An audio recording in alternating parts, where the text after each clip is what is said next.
네, 안녕하세요. 이원재입니다. 갑자기 전기가 끊어졌다고 생각해 보세요. 그리고 휴대폰이 안 터지기 시작합니다.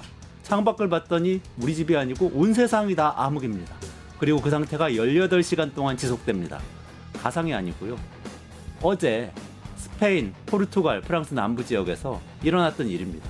스페인 전체예요, 전체. 나라 전체가 정전이 됐습니다. 이유는 지금 조사 중이지만 아마도 기후 위기에 따른 기온의 급변에 따라서 지금 전기 수요가 바뀌었는지 또는 이 전력 공급망에 문제가 생겼는지 어쨌든 간에 유럽에 이렇게 대규모 정전 사태가 벌어졌습니다. 우리나라라고 안전하다고 안심할 수 있을까요? 아닐 것 같아요. 우리가 해결해야 될 문제들이 이렇게 산적해 있습니다.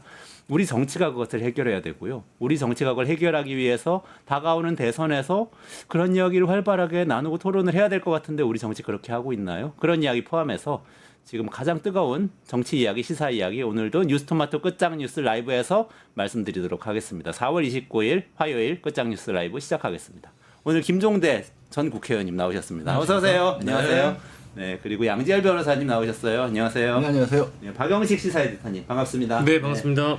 네, 오늘 첫 번째 뉴스부터 한번 살펴볼까요? 예, 일단 정치권 이슈로 가야 되는데요. 오늘 오후 2시 30분에 국민의힘 결선 2인을 추리는 결과 발표가 있었습니다. 결선 진출자 2명은 일단 과반 득표자가 없었기 때문에 2인 발표가 있었는데요. 김문수 후보, 한동훈 후보가 결선을 치르기로 결정됐습니다. 그래서 5월 3일에 이 두 후보와 관련돼서는 발표가 이루어지는 것이고요. 홍준표 후보, 안철수 후보는 고배를 마셨고 홍 후보는 그 자리에서 바로 정계 은퇴 선언을 했습니다.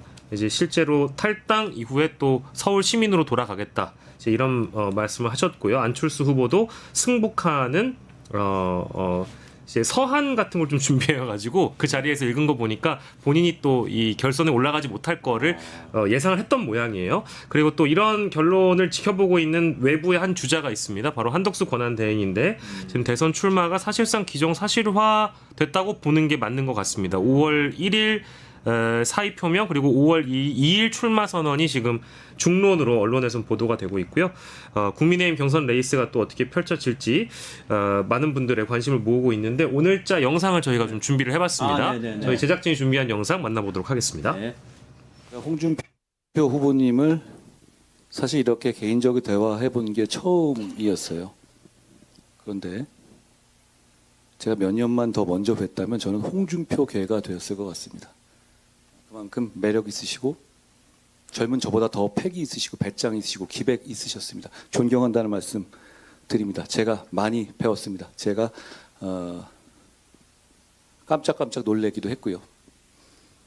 30년 동안의 여정 동안 정말 많은 공헌을 대한민국과 우리 보수에 해오셨다는 점에 대해서 존경의 말씀을 후배로서 드립니다. 안철수 후보님의 통찰력과 열린 마음 정말 놀라웠습니다. 어떻게 저렇게 오래 정치를 한 분인데도 불구하고 새로운 영역에 대해서 저렇게 열린 마음이시고 새로운 도전을 하실지에 대해서 놀랍고 존경스러운 마음이었습니다. 안 선배님의 정치적인 앞날과 그리고 활약을 더 응원드리겠습니다. 김문수 후보님은 제가 장관하면서 여러 차례 뵀는데 저랑 좀 비슷한 면이 있으십니다. 속갯말을 못 감추시더라고요. 저도 그렇습니다. 존경하는 국민 여러분, 그리고 당원동지 여러분, 지난 30년간 여러분의 보살림으로 참 훌륭하게 그리고 깨끗하게 정치 인생을 오늘로서 졸업하게 돼서 정말 고맙습니다. 이제 시민으로 돌아가겠습니다. 자연인으로 돌아가서 좀 편하게 살도록 하겠습니다. 이번 대선에서 저희 역할은 여기까지입니다. 감사합니다. 네, 그 사이에 속보가 하나 들어왔는데요. 대법원 전원 합의체가 5월 1일 오후 3시, 그러니까 내일 모레네요. 서울 서초부 대법원 대심판장에서 이재명 더불어민주당 대선 후보의 공직선거법 위반 사건 상고심 사건을 선고한다라고 발표를 했습니다. 자 이거 어떻게 봐야 되나요? 대선 아무튼 이 경선이 저쪽 여당에선 진행 중이고 지금 야당은 후보 선출이 이미 끝난 상황인데 아무튼 굵직굵직한 뉴스들이 많이 터지네요. 이렇게 빨리 하는 거는 이례적인 것 같은데요. 너무나 이례적이죠. 전원합의체인데. 심리 불속행 같은 경우에는 아예 들여다보지 않겠다는 거니까 보통 이제 빨리 나올 수도 있는데 그것도 통상적으로는 2-3달 정도 걸리는데 심지어 전원합의체로 넘어간 상황에서 이렇게 빨리 나온다라는 거는 저는 조심스럽지만 상고 기각을 예상할 수 있을 것 같습니다. 왜냐하면 이게 법률심이고 만약에 이거를 뭐 이론을 바꾼다고 한다면 새로운 어떤 그러니까 1심에서 어떤 부분을 잘못했기 때문에 이거를 파기해서 환송해야 된다는 것까지 결론을 내서 그걸 또 정리를 해야 되거든요. 그럴 만한 물리적 시간 자체가 없었기 때문에 이게 1심에 있는 부분을 아주 짧게 상고 기각한다는 결정 정도로 나오지 않을까. 그래야 이제 지금 이재명 후보로 결정이 된 상황에서 다음 달부터 본격적으로 대선 레이스가 들어갈 텐데 후보 등록을 안 하더라도 여기서 대법원이 뭐 파기환송이라든가 자판이라든가 이런 수를 던지는 거는 그래서 제가 알고 있는 판사들의 정치적 성향으로 봤을 때 눈치 보는 성향으로 봤을 때 불가능한 게 아닌가 싶습니다. 어떻게 해석하십니까? 근데 이제 양지열 변호사 말씀대로 그런 시나리오대로 이제 진행이 된다면 국민의힘은 거의 히스테리 발작 상태에 빠질 것 같은데. 아니 선거 일주일 앞두고 하는 것보다 낫잖아요. 그러면 회복할 시간을 한 달 주는 거잖아요. 예, 그러니까 그때 국민의힘이 이제 후보 선출이 됐을 때 아닙니까? 5월 1일이면은 5월 3일에 이제 5월 선출하니까요. 3일이니까. 그 전입니다. 예, 그러면 거기다 찬물을 확 끼얹어야 돼. 거의 발작 증세가 나오지 않을까. 갑자기 저 내일 모레 대선 후보 선출해야 되는데 온통 화제가 대법으로 전환되면서 이게 뭐냐, 이런 어떤 거 상황이 되는 아노미 상황이 예상이 된다. 저는 그런 점에서는 뭐 기대 반 우려 반을 갖습니다. 저런 어떤 그 사법부의 어떤 판단이 이례적이라 하지만 이것은 국민의힘이 또 상당한 피해 의식도 가질 수 있고 그러다 보면 경선판은 깨지는 거 아니냐 싶은 정도까지. 아예 의미가 없어진다 경선판. 아예 의미가 없죠. 사실 사법 리스크 이재명의 사법 리스크 이거 하나가 국민의힘 후보들의 모든 후보들의 이 공격 포인트였잖아요. 예, 특히 한동훈 후보한테는 좀 타격이 클 수 있어요. 아 그래요? 예, 아무래도 지금까지 검찰 특수부에서 근무를 했고 법무부 장관을 하고 이재명 그 체포 동의안을 국회에서 무릴경 40분 넘게 그 설명하면서 어떤 그 이재명 저격에 거의 올인했다고 해도 과언이 아닌데. 네. 그래가는데 알고 보니까 다 허짓거리였다. 사실은 원래 홍준표 저기 한동훈 토론 때도 이게 쟁점이었습니다. 네, 맞아요. 아 그렇죠. 이게 쟁점이었어요. 맞아요. 당신 맨날 뭐 야당에 대해 가지고 그렇게 변죽만 올려가지고 결과 얻은 게 뭐이냐. 무능하다라는 프레임이었죠. 예. 그렇죠, 그렇죠. 이거였습니다. 그런데 이런 어떤 프레임도 다시 살아날 수 있는 거고. 거기서 사법 리스크 계속 이재명 후보 얘기하는 게 이제 설득력이 없어진다는 얘기인데. 실제로 지금 이제 2개 정도가 재판이 계속 중이고 하나는 이제 계속해서 이 대선 직전까지 재판을 받아야 되는 상황은 맞는데 대장동 재판 같은 경우에 굉장히 유력한 증거였던 부분은 그러니까 이재명 대표 본인에 대한 재판에서 나온 얘기는 아닙니다만 굉장히 유력한 증거를 아예 뒤집어 버리는 지금 일이 벌어졌고요. 이미 지난 3월 초에 벌어졌는데 그게 알려지질 않고 있다가 최근에 알려졌고 그리고 대북송금 사건에서는 공판 준비기일에서 판사가 검사들한테 이거 다시 써야 된다고 밑도 끝도 없이 이렇게 추측만으로 쓰면 어떡하냐고 해서 2개가 다 지금 검찰의 상황이 불리한 상황으로 가고 있는데 지금 말씀하신 것처럼 여기서 이제 공직선거법을 아예 없애버린다 그러면 아닌 게 아니라 그러면 한동훈 후보가 경선에서 탈락하는 경우가 생길 수도 있죠. 지금도 이제 본석까 이제 결선에 올라가면 김문수 후보가 유리할 것이다 이런 전망들이 아무튼 뭐 많은데. 언론에서도 많고 비평가들 사이에서 많은 걸로 알고 있는데 이제 이 이슈가 한동훈에게는 이제 무능한 법무부 장관 아니었느냐 이제 이런 프레임이 훨씬 더 강화가 되겠죠. 혹시 만에 하나 걱정하신 것처럼 네. 다른 결과가 나오면 어떻게 됩니까? 그렇게 되면 이번엔 또 민주당이 화를 내죠. 그런데 실제로 뭐 양 변호사 말씀대로 그렇게 되기에는 법리적으로 잘 이게 논리 구성이 시간이 너무 짧아요. 시간이 이런 면에서는 모든 걸 걱정하는 건 좋지만 그런 건 주로 홍사훈 쇼에서 홍사훈 기자가 주로 걱정이 너무 많아요. 걱정 전문가입니까? 예, 내가 출연해서 보면 이 양반은 왜 이래 걱정이 많은가 싶어요. 그리고 지나가면 그 걱정 다 해결되더라고. 그래서 그 프로에서 하라 그래고 네. 우리 프로는 좀 밝은 면을 보시는 게. 아니 거기도 나가시잖아요. 그러니까 거 가면 그게 힘들다니까. 같이 걱정하다 보면 나까지 이제 불안해. 상식적인 판단을 하고 만약에 이렇게 요건 기각 공직선거법이 기각된다고 보고 아까 맞아요. 말씀하신 그 대장동 건은 예. 넘어가셨는데 잘 안 알려진 부분 조금만 설명해 주세요. 그게 뭐냐면요. 이게 좀 예전에 얘기가 워낙 많이 나왔겠지만 이게 지금 이런 겁니다. 대장동 사건은 참 이게 우스운 게 당시에 이재명 성남시장이 많이 갖고 갈 수 있었는데 민간업자로부터 많이 회수할 수 있었는데 처음부터 금액을 정해서 회수하느라고 적게 가져왔다. 그러니까 이게 배임이다라는 배임이다. 얘기인데 그 근거가 되는 게 뭐냐면 아니 평당 개발 이익이 그냥 좀 복잡하게 말씀을 드릴게요. 평당 개발 이익이 1,400만 원 정도라고 나올 거라고 보고 그걸 기준으로 딱 반을 잘랐단 말이에요. 근데 나중에 뭐 1,700만 원, 1,800만 원까지도 이익이 나왔습니다. 그러니까 왜 이거 예측 못했냐. 근데 예측한다는 게 사실 부동산 예측한다는 게 불가능하잖아요. 어떻게 될지 모르니까. 그러면 그래도 1,400만 원은 너무 작았다.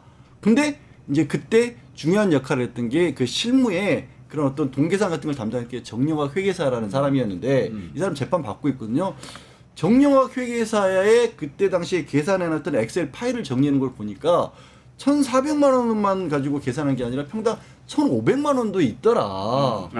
그러면 1,500만 원 평당 이익을 났다고 봤었을 경우에는 그 파이가 훨씬 커지니까 나누는 것도 훨씬 이게 커질 거 아닙니까? 근데 왜 제일 적은 1,400만 원을 계산해서 민간업자들이 수익을 많이 가져갈 수 있게 했냐라고 그렇게 검찰에 기소를 했는데 지난 3월에 정영학 회계사가 무슨 주장을 했냐면 75쪽짜리 의견서를 내면서 그때 검찰이 증거를 조작한 것 같다.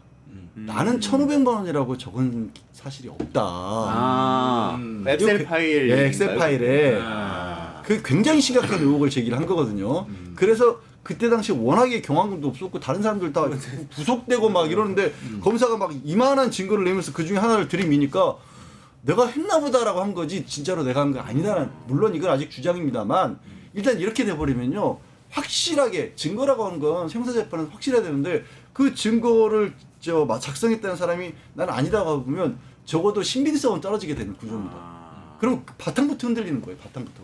그러면 그거하고 지금 뭐 공직선거법하고 또 하나 있는 대북송금 사건. 대북송금 사건까지 대북송금 클리어되면 사건에서는 무슨 일이 있었냐면 그 중에 여러 가지가 얘기가 있었는데 저는 이 대북송금 사건 얘기가 나올 때마다 이 주장을 했었는데 거기 보면 검찰의 공소장에 이러저러한 사정이 있어서 이렇게 돈을 받고 해서 뭐 이렇게 개발 사업을 하기로 했다라고 김정은 위원장한테 보고했다라는 게 나와요. 판사가 물어보는 거죠. 김정은한테 보고를 했어요? 이거 확인한 겁니까? 공소장에 예, 공소장에 보고했다고 나오네. 예.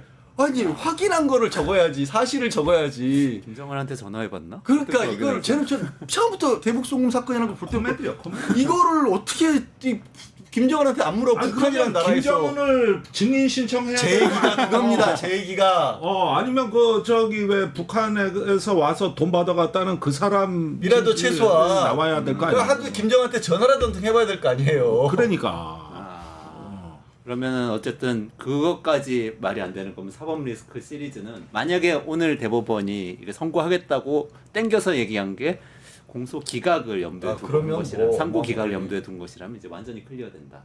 이런 해석이신 거죠?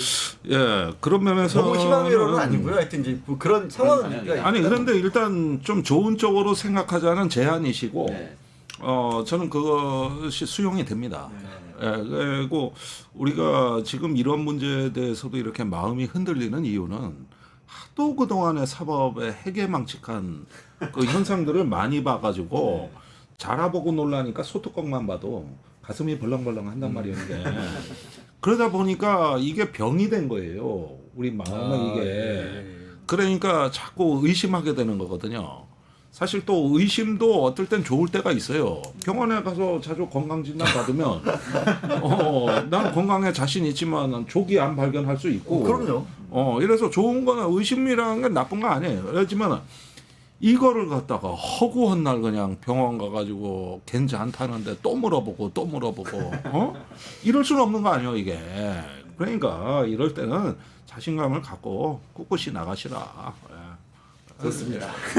아, 안심이 됩니다. 예. 아이고 준영님, 강팔사공님 감사합니다. 준영님이 명절날 삼촌들 모임 갔다는데요. 명절날 삼촌들 모임. 박영식 에디터님은 아닌 것 같아요. 이쪽 라인 저까지. 아니 삼촌들 모임이면 여기에 이제 전도 있어야 되고 막걸리도 좀 있어야 되고 하는데. 고수도판이 있어야지. 그러니까 뭐라도 있었어야 되는데. 딱 4명이면 딱 맞네. 예, 광파로. 알겠습니다. 우리 다시 본론으로 돌아가 보시죠. 네. 국민의힘으로 돌아가 보겠습니다. 국민의힘에서 아까 홍준표 이 전태구 시장은 정기 은퇴 선언했고 한동훈 대표는 홍준표 표까지 가져오는 것처럼 이제 얘기를 했는데 자 결과 어떻게 보십니까? 일단은 기분이 좋은 것은 제가 지난주에 뉴스 하이킥에 나가서 김용남 의원은 그 한동훈 홍준표가 결선에 진출할 거라고 예상했는데 저는 김문수라 그랬거든요. 그래서 일단 김용남 의원을 꺾었다는 데. 김용남 대 김종대면은 예, 아주 뭐 그런 월드컵 결승전 아닙니까? 예, 지금? 이게 패널계에서. 의문의 1승입니다. 그래서 일단은 개인적으로는 기분이 좋고 사실은 김문수는 그동안에 한덕수 대망론의 최대 피해자였습니다. 한덕수 대망론으로 한덕수가 뭐 지지율이 좀 괜찮게 나오는 것과 동시에 김문수는 내려앉았어요. 그러다 보니까 이게 조금 흔들린다.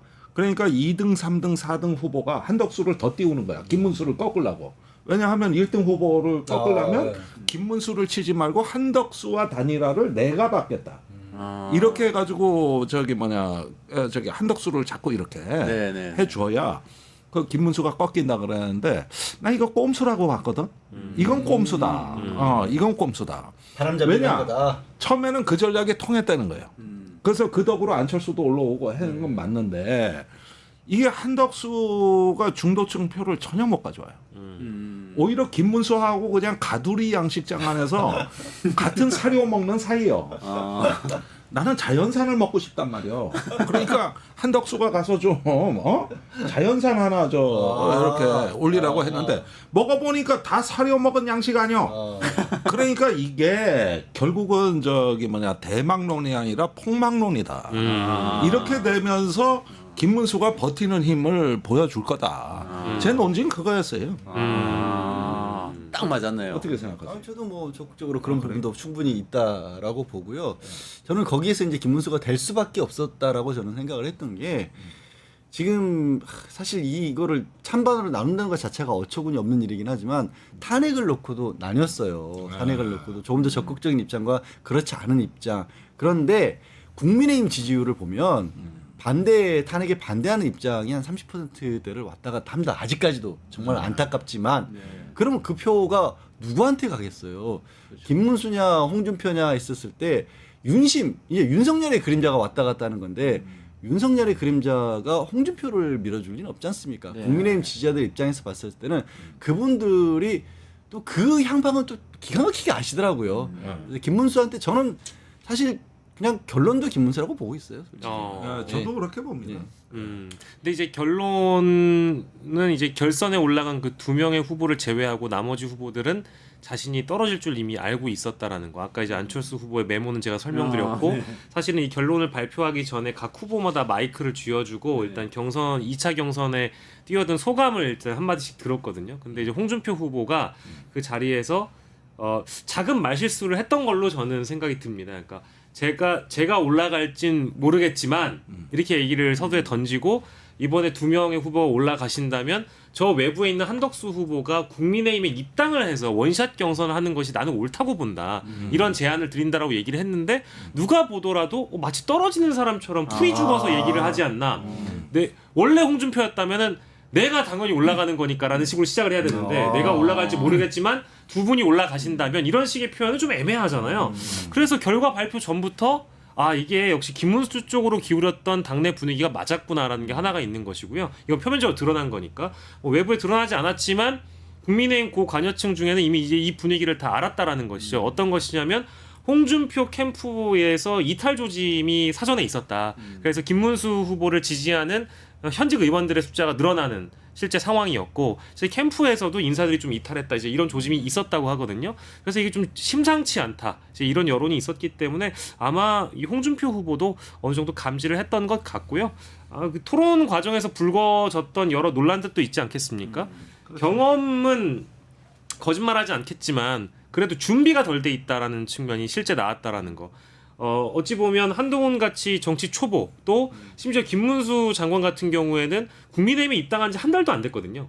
그럼에도 불구하고 자신이 나와 있는 저서에 뭐 현물 ETF와 관련된 한동훈의 질문에 대해서 제대로 대답도 못하고 그거 그냥 있어 보여서 썼다. 이런 답변을 홍준표 후보가 해버리는 순간 와르르 무너졌고 사실 그거 이게 2차 경선이었고요. 1차 경선에서 한동훈 같은 초보 정치인에게 인신공격을 했던 그런 발언들이 보수의 품격을 사실 중시하는 전통적인 지지층에게 굉장히 좀 눈살 찌푸릴 만한 장면들로 인식되지 않았겠는가. 그래서 홍준표의 표가 김문수로 넘어갔다. 이제 이 정도의 분석을 할 수 있겠습니다. 근데 그게 2017년엔 통했어요. 맞아요. 그때는 그래도 어려운 가운데서 그런 어떤 그때 왜 저 뭐 돼지피 논란이 있었지 않습니까? 네. 발정제. 발정제. 예, 돼지 발정제부터 해서 지금보다 훨씬 더 엽기적인 판이었어요. 그것도 이제 저서에서 나왔던 내용. 조서에서 그쵸? 자기가 네, 그렇죠. 경선에서 뭐 경선 같지 않은 경선이었지만 그러지만은 사실은 어떤 그 전형적인 꼰대 이미지로 승부를 봤는데 그때는 통했다고. 그때는 어떤 분위기가 뭐가 결정적인 차이가 있냐면 그때도 탄핵 이후였잖아요. 그러니까 박근혜 탄핵 때는 이른바 보수가 기가 죽어 있었습니다. 풀이 죽어 있었고 홍준표라고 하는 꼰대 스타일들이 오 당당한 애로 통일 수 있는 상황이었거든요. 근데 지금은 다 기가 안 죽었어요. 기는 죽어 있을지 모르지만 어쨌든 막 오히려 큰 소리 치고 있고 대통령이 억울하다는 그러니까 국민의힘이 지난 1월 이후로 걸어왔던 윤석열을 어떻게 보면 옹호하고 편드는 그 극단적인 어떤 사고 방식들이 국민의 내부에 많이 흘러나와 들어와 있던 결과 홍준표처럼 나서는 상황이 별로 자랑스럽지 않은 상황이 돼버린 거예요. 네. 저는 그렇게 보였던 게 홍준표 개인의 문제가 아니라 국민의힘이라고는 이 당 내지는 그 당을 지지하는 사람들에게 굉장히 심각한 문제가 생겼다고 저는 보고 있어요. 극우에 물이 들어버렸어요. 상당 부분. 그거에 물이 들었다. 이게 그런데 이게 이제 결선까지 가면 더 심해지겠죠. 진짜 어떻게 될까요, 결선이? 아니 저는 김문수 쪽으로 기울었다고 봅니다. 그렇게 예, 보세요? 홍준표 후보 표가 아무래도 안철수 한동훈보다는 네. 김문수 후보 쪽으로 갈 공산이 커요. 거기에다가 이번에 당원 50%또 역선택 방지 조항이 있는 국민 여론 50%면 이건 당내 선거입니다. 네. 그런데 지금까지 국민의힘 오늘 제가 투표율을 좀 봐야겠습니다만은 이런 식의 선거면은 어떤 영남 지역의 강성 당원들이 거의 결정한다고 봐야 돼. 사실상 거기서 이제 이렇게 몇 개 덩어리들이 이게 전체 판세를 결정한다고 봐야 되거든요. 아마도 이번에 그 투표율이 한 50% 초반대일 겁니다. 이 당원들 투표율이. 그러면 보십시오. 그러지 않아도 60%가 영남 당원인데. 네. 그 중에서 또 절반만 하는 거 아닙니까? 그러면 그 절반이 대체로 보면은 조직된 당원들 위주로 이렇게 집단 사고가 형성이 되는 거거든요. 그러면 보면은 53%가 투표하고 뭐 일반 국민들 하니까 수십만 명이 한 것 같지. 그렇지만 실상은 그렇지가 않아요. 네, 그래서 이 부분은 제가 보기에는 한동훈 후보한테는 불리한 구조로 보여져요. 지금 이제 저도 적극적으로 공감하고 그 상황이기 때문에 뭐가 중요해지냐면 지금 대선에서의 승부라고 하는 거는 사실은 극적인 무슨 큰 뭐가 있지 않는 한 불가능하다고 보는 거 아니겠습니까? 지금 국민의힘 하는 거 보면 별로 신경 쓰는 것 같지도 않아요. 대선 결과에 대해서는 막상. 그러니까 그렇게 자기네 당 경선하고 있는데 사실상 대표 역할하고 있는 비상대책위원장이라는 사람이 다른 데 전화해가지고 한독수랑 단일화 도와주십시오. 이런 얘기를 경선 중에 미리 하는 그런 일이 어디 있겠습니까?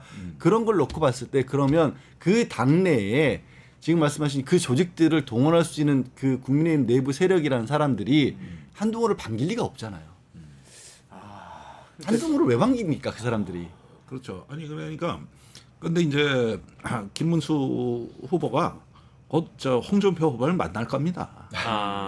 예, 그 만나면서 이제 특히 TK 정서에 부합되는 발언들이 이제 나와요. 이게 본선에선 불리함에도 불구하고 당장 후보가 돼야 되기 때문에 그러니까 안 나올 수가 없습니다. 구조가 그렇게 형성이 돼버렸거든요. 그리고 오늘 홍준표 시장이 아까 페이스북에 글을 올린 내용도 저희가 일단 준비를 해봤는데 정계 은퇴 선언이라고 일단 언론에 대대적으로 보도가 네. 되고 있긴 네, 하거든요. 네. 근데 제가 주변에서 지금 뭐 짧은 요 몇 시간 동안 들었던 반응은 이게 진짜 정계 은퇴겠냐, 곧 돌아오지 않겠냐. 이게 지금 메시지를 봐도 우리 당을 떠난다, 이거 탈당이죠. 네. 그리고 더 이상 당의 역할이 없고 머물 명분도 없다, 새로운 인생 살겠다. 심지어 저 밑에 가보면은 시장 통해서나 뵙겠습니다 이런 표현이 나오거든요. 그러니까 이제 완벽한 자연인이 되겠다라고 선언을 했는데 네. 저게 진짜일까? 일단 이런 의심을 하시는 분들이 아니 있는 것 같고요. 자연인은 케이블 TV에서 그 산속에서 나오는 게 자연인이고 그때 나는 자연인이라고 하는 거예요. 맞습니다. 그걸 자연인이라고 얘기하는 거고 아니 사료 먹은 사람이 어떻게 자연산이 돼. 그다음에 그냥 정계 은퇴하겠다 그러면 됐지 당을 떠난다는 사족은 왜 들어갑니까? 당이 잘못했습니까? 지가 잘못했지? 그러니까 이거는 저기 뭐냐면은 당하고 관계가 없는 거예요. 내가 정계를 떠나더라도 당적은 있는 겁니다. 그렇죠. 그렇죠. 아니 지금까지 정계 은퇴한 사람들 다 그랬어요. 평당원으로 그냥 지내는 거죠. 평당원이에요. 아 그게 그거지. 아 그러면은 저기 뭐냐 왜 앞줄에다가 당을 떠난다는 얘기를 먼저 하냐고. 이거는 일종의 억하심정이 있다는 얘기예요. 그러네요. 시장통은 요즘 누가 많이 다닙니까? 정치하는 분들이 출마할 때 나오는 게 시장통인 거고요. 그렇게 보기에는 떠난다고 보기에는 대구시에 이른바 알바끼 해놓은 인사들이 많아요. 그것도 논란이 됐었습니다. 대구시 떠나면서 왜 이런 사람들을 임명하느냐. 특히 예를 들어서 뭐 서울시에 있는 협력단이나 이런 데까지도 다 자기 사람들 다 이렇게 다 정리해놓고 그리고 기자들에게도 그것도 공지하고 갔어요. 출마한다고. 그러면 떠날 생각이면 그런 생각을 하겠습니까? 근데 뭐 약간의 감정이 담겨 있는지는 모르겠어요. 저 글에 뭐 글은 감정이 묻어나지 않으니까. 근데 중요한 거는 오늘 이제 사진을 찍었거든요. 네네네. 끝나고 단체 사진을 4명이서 촬영을 하는데 홍준표 후보가 그냥 무대를 떠나가 버려요. 그러니까 꽃다발을 받았는데 그래. 4명이서 이제 그래, 사진을 있는 거야. 찍으려고 하는데 어. 자신은 그냥 무대를 내려가 버리거든요. 이제 호준석 그 대변인이 이제 사진 촬영을 하겠다고 하니 그냥 내려가 버려요. 그러니까 이제 옆에서 나머지 3명의 후보가 이렇게 손짓으로 불러서 사진을 찍지 않습니까? 근데 사진을 찍어도 우리가 보통 이제 포즈를 여러 개를 취하거나 여러 번 찍게 되잖아요. 근데 그 순간이 아주 홍준표 시장에게는 견디기 힘든 순간이었는지 한두 번 찍고 바로 내려가 버려요. 근데 그건 말이에요. 저 방식이 잘못된 거예요. 그 통상 연설하고 가면은 저기 뭐냐 4명을 딱 재판에 피고인들 같이 나란히 앉혀놓고 순위 발표를 하는 방식은 없어요. 저기 그냥 언론에 발표하고 이러면 되지. 그러면 저 어디야 저 당원들 속에 있든가 각자 자기 자리에 앉아 있지 4명을 딱 무대 위에 앉혀놓고. 그러면 그다음에 좀 망신두개 같은 그런 느낌이 있네. 그다음에 너 구제, 너 탈락. 이건 재판 형사 재판의 피고인들 다루는 방식이거든. 그래서 이 방식이 잔인해요. 그러지 않아도 홍준표 또 자주 쓰는 말이 배알이 배배 꼬여서 뭐 이런 말 잘하잖아요. 배알이 꼬이는데 거기다가 저런 방식이라니까 본인에 대한 저기 예우도 아닐 뿐더러 그 순간 어떤 신경줄을 건드려 놓은 것 같아 이게 저 방식이. 근데 하여간에 국민의힘 대선 후보가 지금 김문수가 된다고 지금 전망을 하신 거고 한덕수하고 단일화 하는 거잖아요. 그러면 진짜 윤석열 정부가 지금 쿠데타를 일으킨 다음에 대통령이 파면됐는데 그 다음에 총리하고 노동부 장관이 같이 지금 단일화를 해가지고 보수 단일 후보로 나온다는 얘기 아니에요? 말도 안 되는 거죠. 이거 어떻게 해야 돼? 어떻게 해석해야 돼? 그럼 뭐 해석이 필요합니까? 그게 그랬는데 일단은 지금 한덕수의 어떤 그 출마 선언이 거의 임박해 있는 상황이고 출마 선언까지는 할 것 같습니다. 네. 나중에 본선은 어떻게 될지는 아직은 모르겠어요. 그거는 조금 판을 짜는 모양은 봐야 되겠지만 제가 보기에는 한덕수 총리 카드를 계속 지금 키우다가 결국은 그 중도표가 들어오는 유입이 지금은 아주 실망스럽습니다. 그러니까 오늘 여론조사는 한덕수 출마가 적절하지 않다가 70%가 넘어요. 맞아요. 아, 예. 그러니까 이게 무슨 얘기냐 하면은 그 탄핵을 찬성한 여론하고 비슷하게 나와. 그러네요. 네, 똑같이 나와, 똑같이. 이게 어떤 여론조사든 패턴이 비슷해요. 그렇다면 시민들이 한덕수를 어떻게 보느냐? 계엄에 책임 있는 사람으로 본다는 뜻이에요. 그러네요. 윤석열 후계자 같이 보는 거네요. 예, 그게 수치로 나오는 거예요. 물론 한덕수는 계엄에 찬성한 적은 없습니다. 지금까지 드러난 것만 보면 이후에 뭐 어떤 게 숨어 있을지 모르겠지만, 그런데 보십시오. 이게 왜 이렇게 됐느냐? 한덕수 대망론을 친윤이 먼저 그 띄워온 겁니다. 그러네요. 여기서부터 꼬인 거예요. 어. 사실상 한덕수 대행이 헌법재판소에 가서 윤석열한테 불리한 진술을 많이 했어요. 그건 국무회의도 아니고 네, 맞아요. 문건도 그렇고 불리한 진술을 많이 했는데 왜 친윤이 한덕수를 띄웠을까? 오히려 저기 뭐냐 응징해야 되고 막 서운해해야 될 텐데 나는 이 비밀을 풀어야 된다고 봐. 그거는 윤석열과 한덕수 간에 무언가 공유하는 우리가 모르는 비밀이 있다는 뜻이에요. 아. 그러니까 왜 갑자기 윤상현이 저기 뭐냐 나타나고 성일종이 나타나서 왜 저 연판장 돌린다 그러면서 한덕수를 띄웠냐? 그거는 저기 우리가 모르는 다른 비밀들이 있는 거죠. 그렇게밖에 볼 수 없어요. 어떻게 한덕수가 얘기한 그대로 선고문에 나와? 저기 저 국무회의 뭐이 국무회의라고 볼 수도 없다라고. 이게 선고문에 그대로 나온다고. 그러면은 저기 이상한 일 아닙니까? 그 일이 있고 나서 불과 일주일 뒤부터 왜 찐윤인들이 한덕수를 띄웠냐고. 이상한 일이잖아. 김문수의 뒤에도 그렇고 한덕수의 뒤에도 그렇고 그냥 국민들이 보기에는 윤석열이 있는 거예요. 저는 국민의힘 경선은 지기현 부장판사가 윤석열을 풀어주는 순간부터 무의미해졌다라고 저는 생각을 하고 있어요. 사실 지난주에 그 평일날 23일이었나요? 네. 저 어디가 판교 근처 가서 보리밥 먹는 모습까지 찍혔잖아요. 네, 그렇지. 네. 내일한 우두머리가 버젓이 돌아다니면서 건강에 좋은 보리밥 먹고 다니는 꼴을 그걸 국민들이 버젓이 보고 있는데 아까도 말씀드렸다시피 이 국민의힘이라고 하는 그래도 여당 뭐 보수의 정통을 자장하는 당에서 내란을 저지른 자를 끌어안고 그 이후에도 윤석열 살리기를 계속 했어요. 지금까지도 그러고 있잖아요. 예. 그 와중에 한덕수도 사실 이제 신비한 부분은 한덕수는 사실 아닌 것 같은데 왜 끌어안지 이 부분을 풀어야 된다고 저도 공감하는데 지금도 저는 윤석열 김건희 당이 그대로 유지가 되고 있다라고 봐요. 그러니까 사람들이 봤을 때 이게 무슨 가두리 양식장이라고 하는 말씀을 하시는데 가두리 양식장에서도 뭐랄까 가끔 이렇게 저 항생제 같은 거 잘못 먹여가지고 식품으로 공급하면 안 되는 것들 회사해야 될 그런 그것들이 지금 못 파는 음식들이 상에 올라오는 거예요. 계속. 아니 그러면은 지금 어쨌든 간에 다들 그런 상황인데도 불구하고 한덕수 대행은 출마를 하는 거잖아요. 그럼 진짜 당선되려고 출마하는 건 아닌 거예요, 한덕수 대행도? 이 부분은 조금 이제 하나의 어떤 그 우리가 선거 자체의 판짜기라는 어떤 전략적 수준에서 이루어지는 일들이 아니라 가두리 양식장 안에서 전술적 차원에서 벌어지는 거다. 당에서 자꾸 뭘 흥행이 필요하다.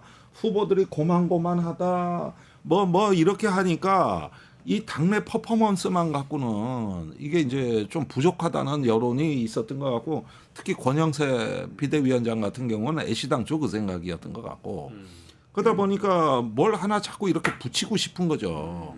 그 처음엔 1+1이 2인 줄 알았지. 근데 1+1이 1이더라고. 이렇게 붙여놓으니까. 아니 그러면은 아까 말씀하신 대로라면은 만약에 한덕수, 김문수 단일화가 이루어진다고 하면 그러면 탄핵을 반대했던 30% 정도 있는 거잖아요. 지금 국민들 중에 그 지지율을 넘을 수가 없다. 둘이 단일화해도 이렇게 생각하세요? 저는 그렇게 보고 있습니다. 사실. 네, 저도 뭐 그럼 대선은 완전 일방적인 굉장히 상징적이지만 이재명 후보 캠프에서 빨간색을 캠프의 색깔에 집어넣습니다. 아시다시피 살짝 들어갔더라고요. 자켓에도 한쪽이 딱 걸쳤고요. 포스터에도 한쪽을 걸쳤어요. 저는 아마 국민의힘에서 그걸 보고 정말 뒤통수를 세게 얻어맞은 기분이 들 것 같다라는 거예요. 그냥 생각해보세요. 이제 선거철 본격적으로 시작되면 플래카드가 쫘라락 걸 텐데 그동안에 파랑과 빨강으로 극명하게 대비가 됐었습니다. 지금 앵커님 대표도 다 빨간색이잖아요.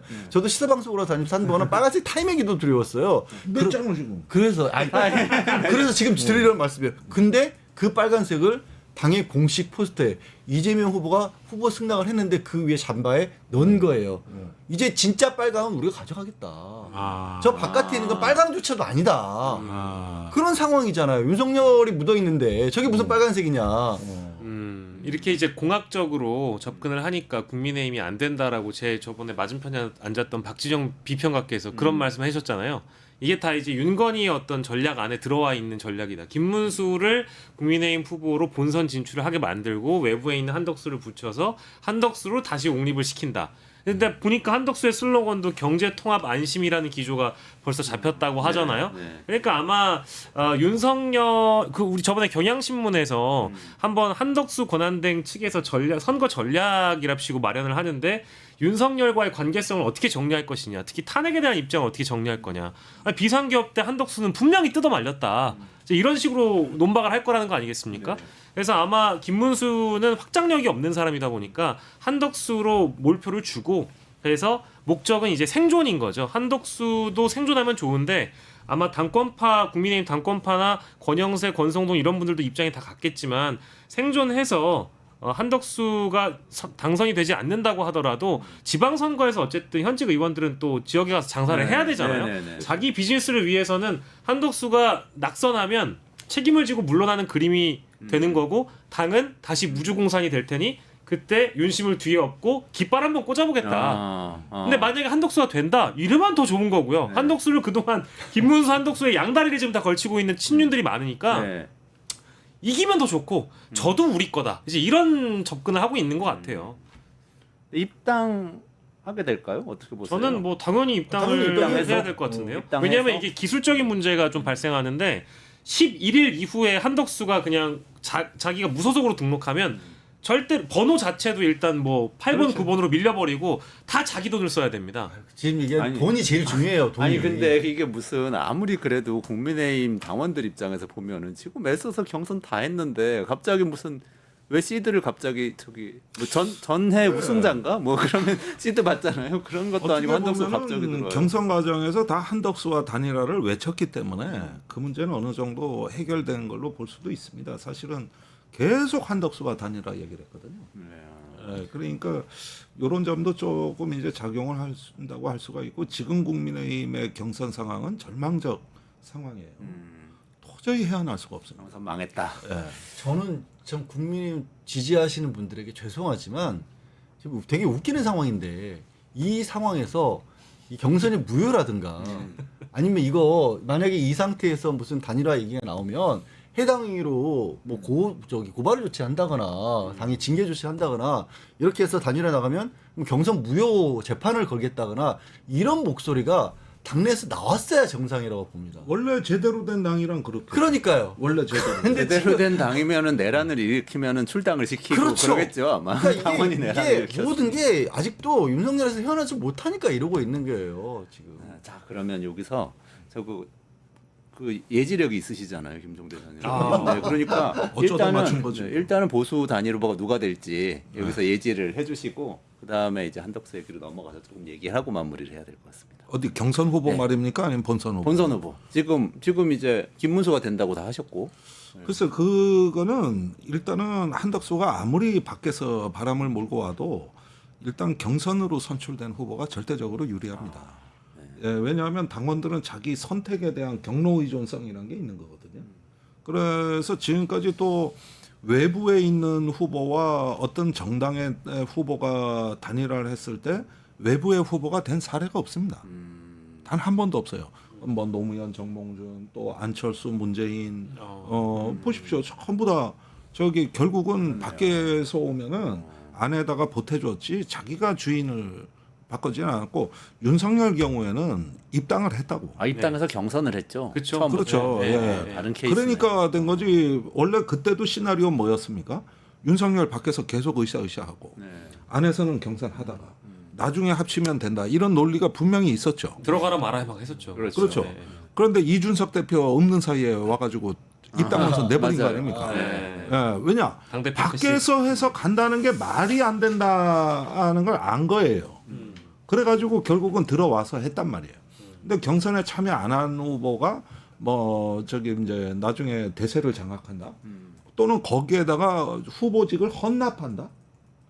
아 이거는 난 헌정일에 처음 보는 일인데 아무리 절망스러워도 그럼 공당은 무너지죠. 그렇게 되면 아예 당명 바꿔야 돼 그러면. 그러면 김문수 후보가 단일 후보가 될 것이고 이재명 대 김문수를 중심으로 대선 판도가 짜여질 것이다. 아니 그렇게 되는데 그럼에도 불구하고 한덕수가 일단 출마 선언을 한다고요. 그러면 판은 이렇게 되는 겁니다. 이제 그 가장 이상적인 판이 열리고 있다고 보는데 최근에 한덕수 뒤에 뭐 손학규, 이낙연 뭐 이런 사람들 얘기가 나와요. 네네네. 근데 손학규, 이낙연의 공통점이 뭡니까? 이준석한테 엿먹은 정치인들이에요. 그렇지 않습니까? 좀 그런 사람들이요. 어떻게 바른미래당 바른미래당. 한덕수는 이준석이 처리해주고 예. 그다음에 국민의힘이 집권하는 거 내 눈에 흙이 들어가도 못 보겠다. 차라리 이재명이 되는 게 낫다. 이렇게 말한 사람이 누굽니까? 정광훈입니다. 아. 그러면 국민의힘 후보는 정광훈이야 출마 자격은 없지만 그걸 눈 뜨고 못 보겠다 그러니까 국민의힘 후보는 정광훈이 맡아주고 이렇게 해서 그 아름답네요. 굉장히 아름다운 풍경인데요. 아니 내가 지어낸 말이 아니라 본인들이 한 말이에요. 네. 그러면은 무슨 얘기냐? 그렇게 해서 애증 관계로 거기서 갈등의 전선을 이게 이제 소규모 전투를 자기들끼리 열심히 해놓고 싸우고 이재명 후보는 미래 얘기만 하면 어떠냐 이 얘기지. 이 얘기는. 아이고 너무 아름다운 그림인데요. 예. 알겠습니다. 김문수 후보 될 거라는 거 다 동의하시는 거죠 지금 두 분도. 여기서 나중에 한번 체크해 보겠습니다. 예. 저기 이 두 번째 얘기는 시간이 얼마 안 남았는데 그래도 한번 짚어보시죠. 이게 좀 선을 넘는 얘기들이 많이 있는 것 같은데 한덕수 권한대행이 하고 있는 일에 대한 이야기입니다. 간략하게 정리해 주시고 얘기해 주시죠. 명태균 얘기는 일단 저희가 넘어가는 걸로. 네네. 네, 알겠습니다. 넘어가시고. 자, 일단은 지금 한덕수 권한대행이 오늘 사실 거부권도 행사를 했거든요. 이게 한덕수 권한대행이 헌법재판관을 2명을 지명을 하면서 일대 사법적 혼란과 사회적 혼란이 불거졌던 게 얼마 전인데 국회에서 그래서 민주당 주도로 해서 법안을 개정안을 발의했고 통과를 시켰었잖아요. 권한대행이 헌법재판관을 임명을 못하게 하는 개정안입니다. 쉽게 얘기하면. 근데 이것도 거부권을 행사를 했고요. 아주 적극적입니다. 권한대행에 대해서 거부권 행사를 한 거고요.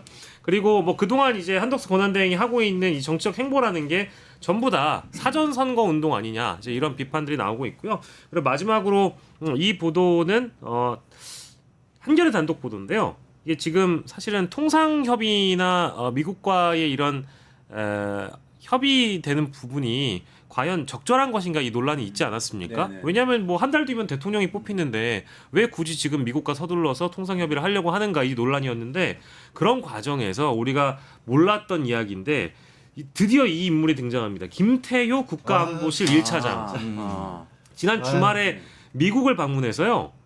백악관과 폭넓은 협의를 했다? 이제 이런 보도가 나왔다라는 거예요. 근데 만난 사람이 누군지 봤더니 알렉스 웡 국가안보부 보좌관과 면담을 지난 25일에 국가안보실이 가졌다. 이제 이 자료가 미국 워싱턴 특파원들한테 배포가 됐는데 이 내용이 한국군과 주한미군의 시너지를 위해서 협력 방안을 모색하기로 했다. 그리고 국가안보실이 중심이 돼서 정부 차원의 협력을 해 나간다. 근데 일단은 뭐 시기 그리고 지금 현 시기에 이런 내용을 가지고 협의를 하는 게 맞느냐 동일한 비판이죠. 그러니까 국방안보 전문가이신 저기 김종대 의원님이 계시기 때문에 제가 이거 꼭 다뤄봐야 된다고 생각했어. 내가 한 달 전쯤에 한겨레 칼럼 하나 낸 거 있어요. 거기에서 한덕수의 속셈을 내가 후벼 팠는데 네. 분명히 주한미군 문제가 나온다. 그러면서 한덕수가 막판에 이제 하는 거는 흥상에 대해서 자기가 협상을 잘해서 트럼프 대통령이 주한미군 주둔의 안정적 주둔을 보장하고 약속했다. 이 얘기를 하고 싶은 거다. 그런데 진보 정권이 되면은 주한미군 이제 감축하거나 재편할 수 있는데 그걸 다 뒤집어 씌우겠다. 진보 정부의 책임으로. 네네. 이게 노무현 대통령 초기 스타일입니다. 네. 그때 18,000명을 감축하면서 노무현 대통령이 집권 6개월을 그 스트레스에 아주 진저리를 쳤다고. 그때 조지 부시가 막 빼니까. 그런데 이렇게 아마 시나리오를 가고 이걸 정권 재창출 시나리오로 본 것 같다. 근데 여기서 김태효가 등장하잖아요. 김태효가 조선업하고 그 경제 안보를 또 이제 얘기했다 이거예요. 그런데 안보실 체계에는 경제 안보 담당이 3차장 소관입니다. 왕윤종이라고 작년 1월에 3차장실이 신설돼 이런 문제, 이렇게 경제 안보 문제를 전담하는 차장을 따로 만들었어요. 윤종이면 SK 경제경영연구소장도 하고 그 전에 이제 정부에서 그 대외정책 경제 그렇죠. 연구원도 그래서 하고 미국하고 그랬던 분이죠. 탈중국하는 그 산업협력, 그 산업 정책을 하라고 자리를 만든 거예요. 차관급으로. 근데 갈라면 왜? 거가 갔어야 돼. 근데 왜 김태효가 났어요? 거가 갔어야 되는데 주한미군을 끼워넣은 거죠. 그러면은 미국에서는 주한미군 감축 일정이 아직은 안 나왔어요. 나오긴 할 겁니다. 그런데 그 부분을 미리 찌르는 거죠. 가가지고. 그다음에 주한미군 저기 한국군 통합은 뭐냐하면은 이제 저기 대만 해협을 둘러싼 중국 봉쇄 전략, 소위 말하는 인도 태평양 전략 얘기하러 갔다 이 얘기예요. 그러니까 그걸 끌어오고 조선업을 지가 가서 이제 막 배팅을 하고 이러는 것이죠. 우리 조선은 미국이 키워주기로 했다. 이렇게 이야기를 그다음에 하기 30날 내일 저기 그 미국 해군 네. 장관이 한국에 와서 한덕수를 와, 만나. 그 이게 맞아 그렇지. 떨어지네. 그러니까 이렇게 허질이 교차되는 맞아 거야. 떨어지네. 그래서 원래는 김태효가 한덕수 방미를 추진했던 겁니다. 그 왜 재작년에 윤석열 국빈 방문 미국에 했잖아요.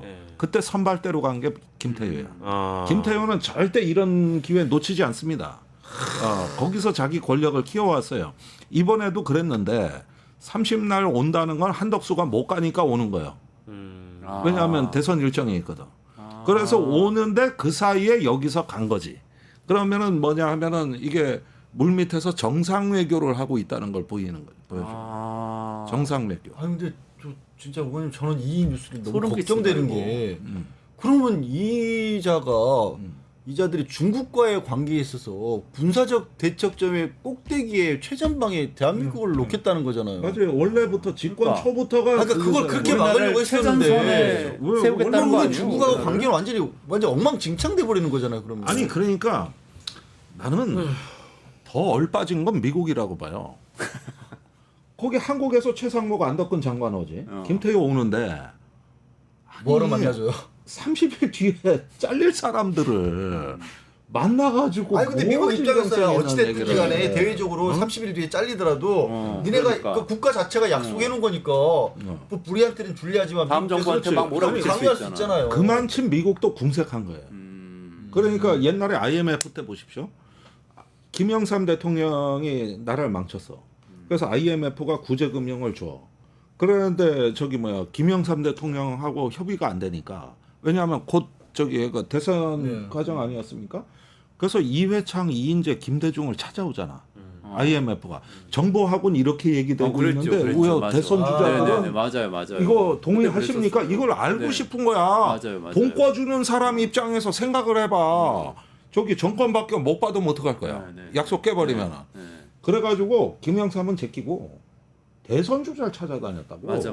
그랬죠. 그렇지 않았습니까? 네, 맞습니다. 그러니까 제대로 머리가 돌아가는 나라라면 이쪽에서 지금 장관들이 찾아와서 이랬는데 저기 유력 주자 이재명은 어떻게 생각하나? 당연히 관심 가질 거 아니에요? 그렇죠.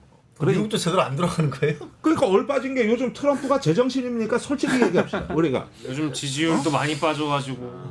미국의 윤석열입니다. 맞아요. 지금 거의 그런 분위기로 비슷한 놈들끼리 만난 거예요. 지금 저기 각자 국내 정치를 하고 싶은 거야. 트럼프는 한국에서 엄청나게 줬어. 우리 지금 잘 되고 있어. 이 얘기를 엄청나게 이용해 먹고 싶은 거고 여기는 그런 반응을 갖고 와서 우리가 뭔가 한 건 했어. 이거지. 한숨만 나와. 근데 이게 진짜 이거는 미국 만세한다고 다 완전 이게 상납해가지고 계약 협의해버리고 합의해버리면 이거 못 돌리잖아요. 이거 걱정스럽잖아요, 너무. 그러니까 제일 중요한 거는 경제적인 거야. 뭐 나중에 가서 또 밀고 땡기고 시간이 오래 걸리니까 한다고 그러더라도 예를 들면 뭐 아까 말씀하신 주한미군 문제나 네. 이런 걸 가지고 뭔가 장난을 치고 그러니까 인태 전략에서 뭔가 우리가 핵심적인 역할을 하겠다 이런 거를 이제 전략적으로 네. 방향을 잡아버리면 나중에 다시 바꾸기도 어려운 거 아니에요? 그거? 근데 이제 국가 간의 이런 부분들은 어떤 그 비밀 MOU를 맺더라도 이거 원래 한덕수가 잘한 일이에요, 사실은. 그렇지만은 지금 국회에서 결의안이 나와야 돼. 우리는 새 정부가 국익을 중심으로 모든 면을 새로 검토하겠다고 하는 정치적 의사 표시가 있어야 돼요. 그런데 지금 약간 민주당 생각이 복잡한 것 같아요. 이 점에서는 굉장히 지금 복잡해졌고. 왜냐하면은 자칫 이게 주한미군 문제로 대선 전에 불똥이 튈 수가 있으니까. 선거 이슈가 될까봐. 그렇죠. 그러니까 지금 물밑에서 고도의 심리적 싸움을 하고 있는 거예요.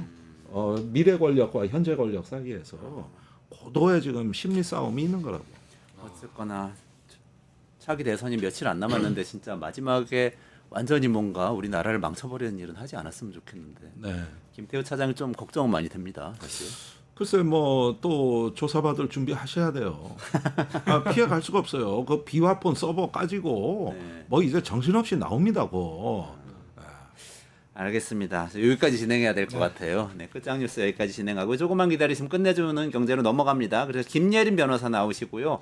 요새 부동산 중개소에서 이렇게 집 보러 오면은 돈 받는다고 수수료 받는다고 그래서 그거 무슨 얘기인지 전해드리고요. 유정현 신영증권 애널리스트 나오셔서 대선 끝나면 우리나라 소비 좋아지고 경제 좋아질 가능성은 높다는 이 리포트를 내셨는데 그 내용도 짚어보겠습니다. 오늘 김종대 전 의원님 그리고 양재열 변호사님, 박영수 대표님 여기서 인사드리겠습니다. 고맙습니다. 감사합니다.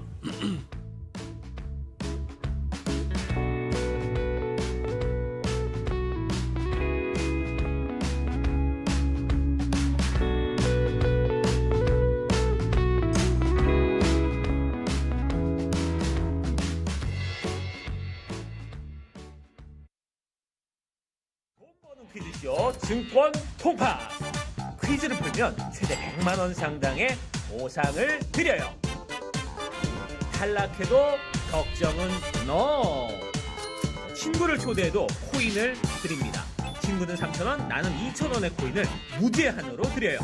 자세한 내용은 QR코드를 스캔해보세요. 상금의 주인공은 바로 당신!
네, 안녕하세요. 이원재입니다. 4월 29일 화요일 이원재 끝내주는 경제 라이브 시작하겠습니다. 오늘 부동산 시장에서 뜨거운 이슈예요. 임장 기본보수제라고. 그러니까 집 보러 가면은 돈 내야 된다 뭐 이런 얘기인데 이거하고 중개수수료 이야기 또 깊이 있게 전해주실 분 모셨습니다. 김예림 법무법인 신목 대표 변호사님 모시겠습니다. 어서 오세요. 안녕하세요. 안녕하세요.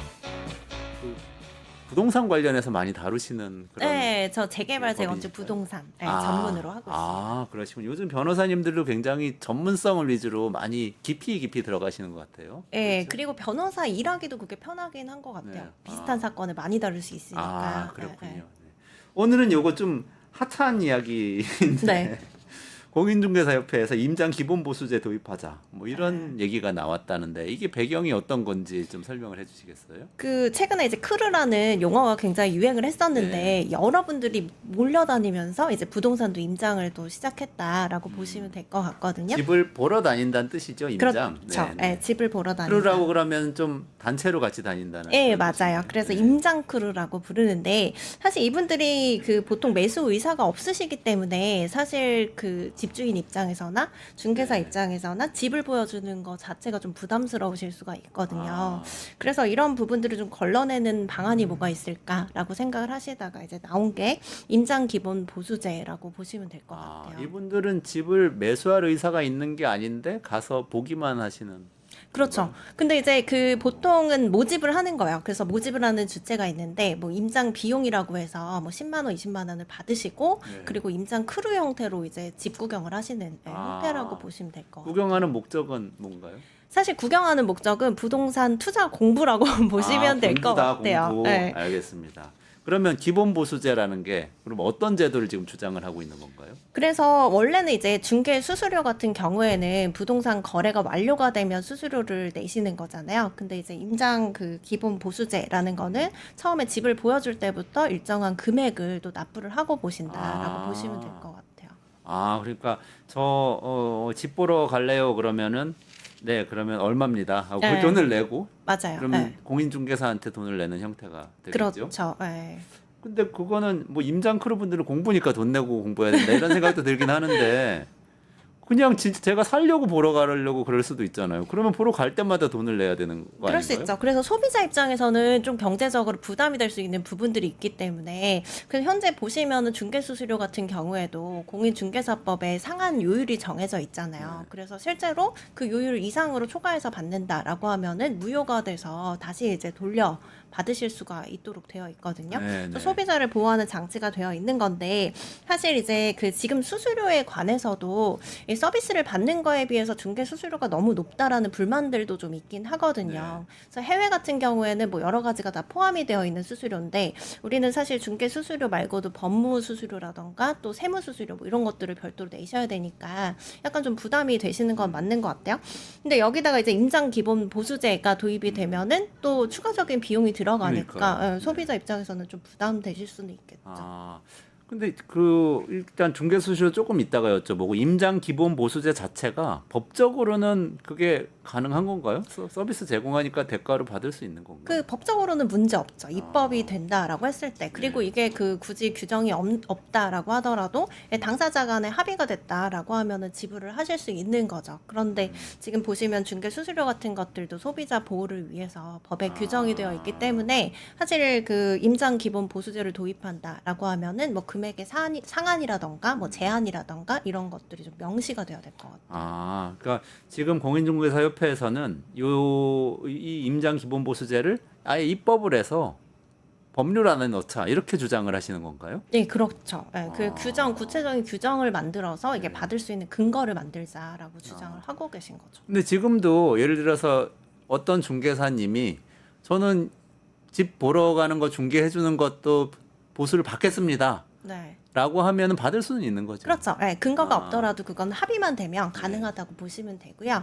실제로 이제 보수를 받는 건 아니더라도 고가 주택이라던가 뭐 빌딩 거래 하실 때 매수 의향서 같은 것들 요청을 하시긴 하거든요. 그래서 그렇게 거래가 되기도 하고 있어요. 그런데 이걸 아예 입법화해서 완전히 모든 임장에 대해서 다 보수를 받도록 하자. 네. 얼마나 받겠다는 게 혹시 나와 있나요? 사실은 정확하게는 뭐 그 부분까지는 논의가 안 됐는데 그 예상하건대 사실은 큰 금액을 받기는 어렵겠죠. 거기다가 이제 임장 크루나 뭐 이렇게 매수 의향이 없으면서 사실 이게 문제가 되는 거는 이제 집주인 입장에서도 마찬가지고 이제 주거라는 거는 좀 그 어떤 좀 쾌적성이라던가 좀 평온한 안정감을 가지는 곳인데 이게 뭐 임장 크루처럼 막 이렇게 몰려오셔가지고 내 집을 마음대로 구경한다 이거는 굉장히 좀 부담스러울 수밖에 없잖아요. 사생활 그렇죠. 침해 문제도 있고 그리고 이제 공인중개사 입장에서도 어차피 거래가 안 되는 건데 시간을 또 투입을 해야 되고 또 이런 분들한테 집을 보여주게 되면 그 다음에 이제 집주인과의 신뢰에도 좀 문제가 생길 수 있는 부분들이 있거든요. 그래서 이런 것들을 좀 걸러내는 장치로서 이제 그 보수를 지급을 하게끔 하자라는 거기 때문에 사실은 이게 금액이 많이 책정되기는 좀 어려울 것 같아요. 그렇군요. 그게 구체적인 금액까지 나온 건 아니고 그럼 만약에 어쨌든 간에 이게 도입이 된다고 가정을 네. 했을 때 그럼 어쨌든 집을 사려고 하는 사람들 입장에서는 부담이 추가되는 거잖아요. 그렇죠. 그거는 해결할 수 있는 방법이 있나요? 어쨌든 뭐 똑같이 집 사는데 지금 돈을 더 내고 사야 된다 이렇게 되는 것 같아요. 결론은. 그 규정을 좀 만들어야 될 것 같긴 한데요. 그래서 중개 수수료를 조금 낮출 수도 있겠죠. 전체 비용을 줄이겠다라고 하면은. 그리고 이게 꼭 이제 그 매수 의향이 있는 사람에게만 그 집을 보여주겠다, 뭐 걸러내는 장치로서 이제 이런 제도를 도입을 하겠다라는 취지라고 한다면 사실은 꼭 돈이 아니더라도 이제 그 미국 같은 경우에는 그 집을 보려면은 그 경제적인 자력까지 확인할 수 있는 뭐 소득증명원이나 이런 것들을 또 내야 된다라고 하더라고요. 이 집을 살 만한 재력이 있는 사람인가? 네, 그걸 맞아요. 입증해야 보여준다 이런 네. 거군요. 그리고 매수 의향서 같은 것들도 좀 구체적으로 제출을 하고 이런 제도들이 있기 때문에 사실은 좀 선택적으로 그 선택을 할 수 있게 하는 게 좋을 것 같아요. 매수 의향서는 그건 쓴다고 하면은 나중에 네. 집을 본 다음에 꼭 사야 된다 이런 건가요? 그렇진 않죠. 의무가 있는 건 네. 아니고. 근데 다만 이제 구체적인 정보들이 들어가다 보니까 이게 그 허위로 좀 그러니까 매수를 실제로 하고 싶지 않은데 이제 그냥 단순한 집 구경 이런 부분들은 좀 걸러낼 수가 있겠죠. 그거는 걸러낼 수가 있다. 네. 그 공인중개사협회에서는 중개 서비스의 질을 높이기 위해서 임장 기본보수세 필요하다 이런 얘기를 명분으로 얘기하시는 것 같은데 정확하게 이해는 잘 안 됩니다. 어떻게 이게 질이 높아지죠? 사실 이제 그 뭐 자본주의 사회에서 돈을 받은 만큼 서비스의 질이 높아진다라는 취지이신 것 같긴 한데요. 근데 이제 그 서비스의 질이 뭐 비용이 사실은 굉장히 많이 지불하는 것도 아니기는 하잖아요. 네. 그런데 뭐 이 상황에서 뭐 5만 원, 10만 원 이렇게 지불한다라고 해서 서비스의 질이 뭐 확 좋아지냐? 그거는 좀 어려운 것 같고 실제로 이 제도가 도입이 된다라고 하더라도 시장 상황에 따라 달라질 수밖에 없을 것 같긴 하거든요. 그래서 지금도 뭐 중개 수수료 상한 요율에 따라서 다 받으시는 분도 계시지만 사실은 많이 이제 경쟁이 치열해지면서 좀 그 깎아주시고 이런 사례들도 많긴 하잖아요. 그래서 부동산 시장이 별로 안 좋다라고 하면은 사실 뭐 이런 제도가 있어도 돈을 못 받고 그냥 보여주시는 사례들이 더 많을 수밖에 없고 네. 이거는 시장 상황에 따라 좀 달라질 것 같아요. 변호사님은 어떻게 생각하세요? 이게 도입하는 게 좋을 것 같으세요? 아까 참 아주 낮은 수준이나 뭐 이런 정도라도? 근데 저는 이게 그 돈으로 도입을 하는 거는 사실 이제 말씀하신 대로 소비자 보호 측면에서 그 비용이 좀 그 증가가 하는 비용 부담이 증가하는 문제가 또 있을 수가 있기 때문에 좀 선택적으로 선택을 할 수 있게끔 하시는 게 좋을 것 같아요. 그래서 뭐 예를 들어서 비용 자체를 이제 받을 수 있게 보수제를 그 규정을 한다라고 했을 때도 뭐 상한이나 그 뭐 당사자 합의에 따라서 이제 이 부분을 또 안 받을 수도 있게끔 뭐 그런 규정들이 좀 들어간다거나 그리고 또 이제 아까 말씀드린 것처럼 매수 의향서나 뭐 이런 것들로 좀 대체를 할 수 있게끔 선택적으로 좀 입법이 되면 좋을 것 같아요. 근데 이게 사실은 그 매수 의사가 없으면서 그냥 집 구경만 하시는 분들 뭐 한두 분은 문제가 안 되는데 뭐 이런 임장 크루 형태라던가 네. 이런 것들은 사실은 좀 문제가 될 수 있거든요. 그리고 이게 매수를 하시는 분뿐만 아니라 사실 매도인도 소비자잖아요. 근데 그렇죠. 매도인 입장에서도 이런 임장 크루나 뭐 이렇게 매수 의향이 없는데 그냥 단순히 집 구경하신다 뭐 이런 부분들 때문에 또 피해를 볼 수 있는 부분들이 있기 때문에 어느 정도 장치가 마련될 필요는 있을 것 같아요.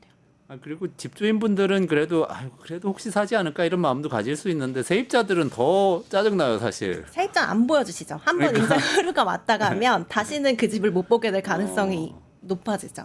그러면 시장에도 별로 좋지는 않네요. 네, 그렇죠. 사실은 그렇게 되면 공인중개사도 그렇고 매도인 입장에서도 그렇고 방해를 받게 되는 거잖아요. 내가 이제 부동산 거래를 하는데 그래서 그런 그러니까요. 부분들이 좀 문제 있죠.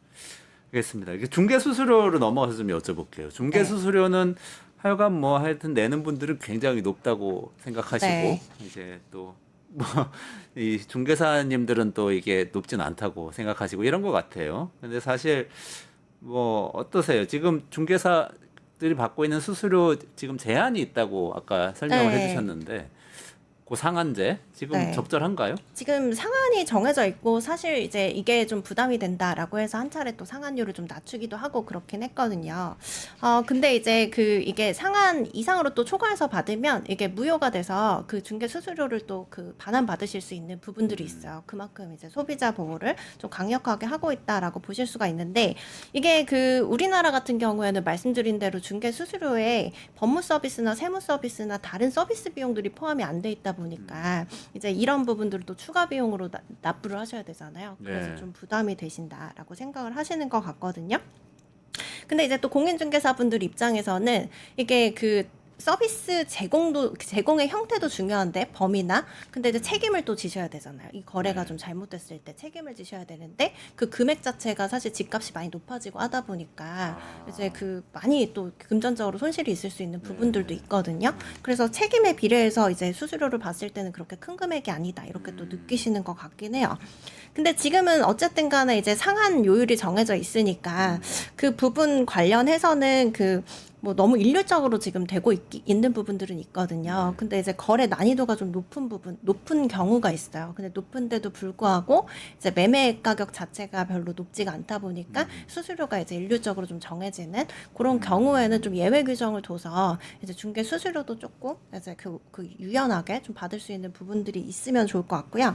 그리고 이제 대신에 이제 담합을 통해서 중개 수수료를 아예 최고 상한 요율로 받으시는 경우 이런 것들은 좀 관리 감독해서 규제를 하셔야 될 것 같아요. 그거는 어쨌든 이 실수요자분들은 이런 느낌이 많은 것 같은데 아니 이게 똑같은 집인데 5억 됐던 집이 지금 이번에 이사 가려니까 8억 되고 다음에 이사 갈 때는 15억 될 것 같은데 그러면은 중개 수수료가 막 2배, 3배가 되잖아요. 그렇죠. 똑같은 집인데 이거 너무한 거 아니에요? 이렇게 생각도 하시는 것 같은데. 네, 실제로 그렇기도 하고요. 근데 이제 다만 이제 아파트 같은 경우에는 동일한 매물이 많잖아요. 그래서 중개 수수료를 좀 이건 지금 상한만 정해져 있는 거기 때문에 합의를 하시면 얼마든지 이제 저렴하게 또 거래를 하실 수 있는 부분이 있어요. 근데 이제 다만 뭐 전속 매물이라고 하죠. 그래서 일반적으로 뭐 재개발 입주권 뭐 이런 것들은 그 전속으로 갖고 있는 그 부동산만 갖고 있는 경우가 있거든요. 그래서 그런 경우에는 사실 이제 내고할 수 있는 여력이 별로 없기 때문에 매물마다 조금 다르다고 보시면 돼요. 어르신들은 잘 모르셔서 그런지 상한으로 다 내야 되는 걸로 많이 생각하시던데 그런 건 아니군요. 네, 그렇지 다 않고 협상할 수 있는 거. 네, 미리 근데 이제 이거를 계약서를 쓰면은 보통 중개 보수에 관한 규정들도 다 포함이 되거든요. 그래서 본계약 체결하시기 전에 이런 부분들은 협상이 되셔야죠.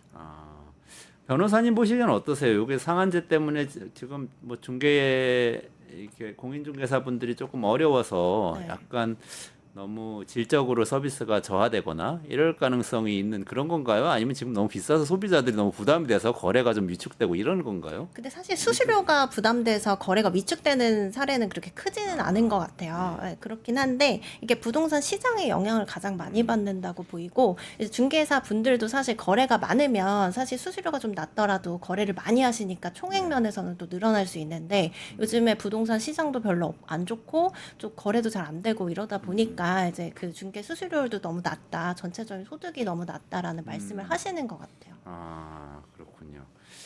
알겠습니다. 지금 여기까지 중개 수수료까지 네. 여쭤보고 중요한 질문이긴 한데 시간은 얼마 없지만 네. 여쭤보겠습니다. 지금 조기 대선이 다가오면서 부동산 정책이 이제 많이 나올 것 같아요.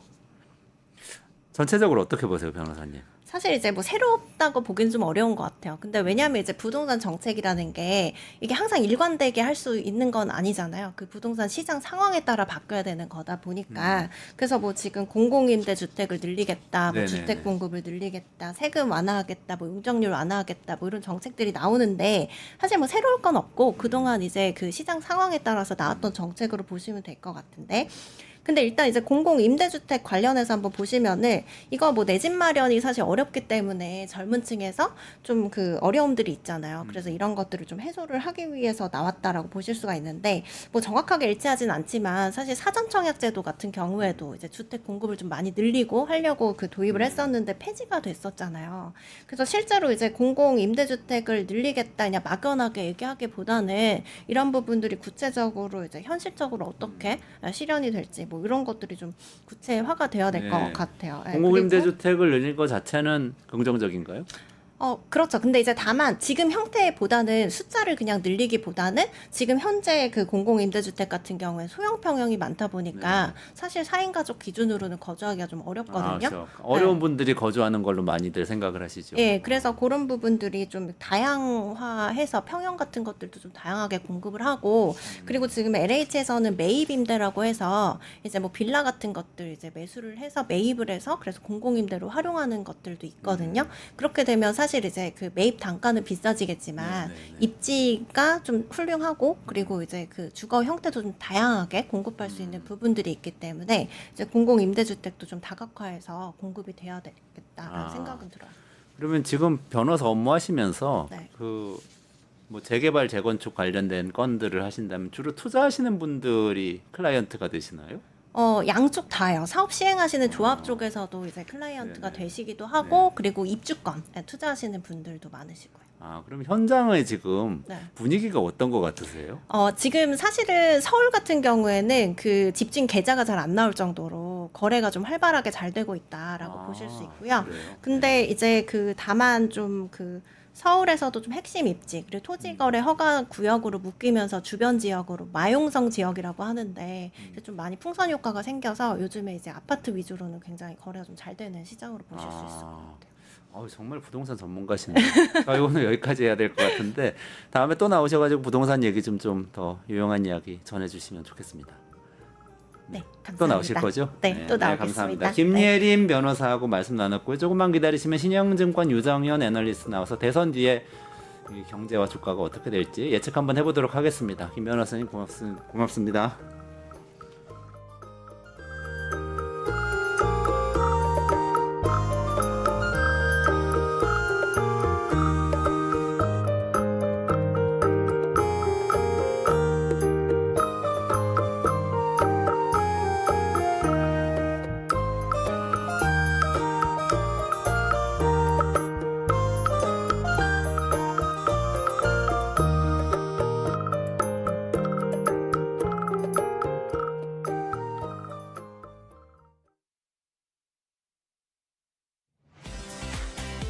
사용자 중심의 뉴스포털 플랫폼 뉴스통.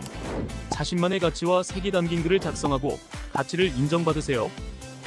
사용자 중심의 뉴스포털 플랫폼 뉴스통에서 뉴스북 뉴스라인의 필진이 되어보세요. 자유롭게 생각을 표현하세요. 작성 키워드를 지급해드립니다. 내가 작성한 글이 언론사 기사처럼 뉴스포털에도 노출. 초창기 활동 지원금까지. 지금 바로 뉴스통의 필진이 되어보세요. 당신의 이야기가 세상을 움직입니다.